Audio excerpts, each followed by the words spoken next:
ओं नमो भगवते वासुदेवाय नमो नमः। बहुत व्यक्ति घर पूर्णांग परे घरर आर्थिक दिग दुर्बल हो जाए एवं से घरर किछि व्यक्ति रोगरे मध्य पड़ती। एसबूर कारण थाए वास्तुरे भूमिर सांद्रता। यदि भूमिर सांद्रता ठीक न थाए ताहले ये सबू रोग आर्थिक दिग क्रमशः दुर्बल कर दिए। भूमिर सांद्रता अनुजाई आपण घर करिले ताहा घर को ठीक ऊर्जा आसी थाए। नमस्कार, मैं वास्तुविद गजेंद्र प्रसाद अगस्त्य शर्मा। आपण मानकर चैनल आरके वास्तु उपचार यदि चैनल को आपण सब्सक्राइब करना ताहले सब्सक्राइब कर नियंतु। आपणकर अंतरंग लोक मानक मध्य शेयर करंतु एवं कमेंट बॉक्स रे निश्चय आपणकर मतामत जणांतु। फोन नंबर अच्छी, फोन नंबर मध्य आपण कॉल कर जणांतु। आपणकर कॉल अनुजाई जहा वास्तुरे किछि दोष थिबो आमे ताहा परामर्श मध्य देबो। आमे जानिबा भूमिर सांद्रता शोधन केमिति करिबा, सांद्रता कौन एवं तो शोधन करिवार गोटे छोट प्रणाली आपण माने मध्य जानी पारिबे सांद्रता हमें केमिति ठीक अच्छी कि नाही।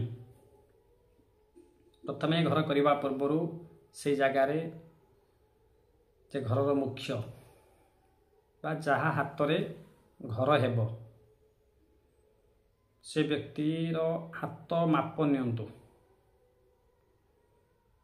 हाथे लंब, हाथे उसार एवं हाथे गभीर ये अनुपात रे आपण भूमिर गोटे ब्रह्म स्थान रे बा मझी स्थान रे आपण गोटे गात खोलंतु। खोली सारिबा परे पुणी से माटी को से गात रे पुणी पकांतु। जदि माटी नियंट हैला ताहले भूमिर सांद्रता नथिबा जानिबो। एमिति भूमि रे घर करिबा पई वास्तुशास्त्र अनुसार मना करा जायछि, बारण अछि। जदि आपण जतिक माटी खोलिले पुणी सेतिक माटी जदि आपण पकाई देले जदि गातरे नियंट न हैला ताहले आपण जानिबे भूमि रे सांद्रता ठीक नाही एवं सेपरी भूमि रे घर करिले आर्थिक दिग दुर्बल करिबा सहित रोग मध्य आसी थाए। शरीर अच्छी माने रोग अच्छी, परिवार अच्छी माने मनांतर अच्छी, किंतु मेजर रोग बड़ बड़ रोग यदि घर शुभ परे परे रोगाक्रांत हेउछंती बा घर पूर्णांग परे मध्य रोगाक्रांत होउछंती ताहले भूमिर सांद्रता नाही जानिबे। तेणु घर करिबा पूर्वरु सांद्रता मापंतु। एबे अत्याधुनिक जंत्रपाति मध्य आसिलानी, ओरा स्कैनर बहुत किछि जंत्र आसिलानी। ये स्कैनर माध्यम मध्य आपण मापी पारिबे एवं जदि सांद्रता नाही आपण अनुभव कले बा जानी पारिले ताहले से भूमि रे मध्य घर करी हेबो। तार उपाय हला आपण बोरिंग करूछंती। जदि बोरिंग न करी पाइल करी आपण करंती বা ପାଇଲ୍ କ୍ୟାପ୍ ଜଣେ କହନ୍ତି, ଯଦି ଆପଣ କରନ୍ତି ତାହେଲେ ଗୃହ ନିର୍ମାଣ କରାଯାଇପାରିବ।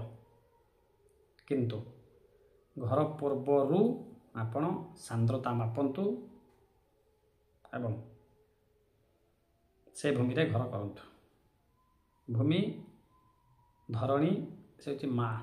କୌଣସି ମା କେବେ କଳୁଷିତ ହୁଏ ନାହିଁ। ପୁତ୍ରମାନେ କୁପୁତ୍ର ହୁଅନ୍ତି।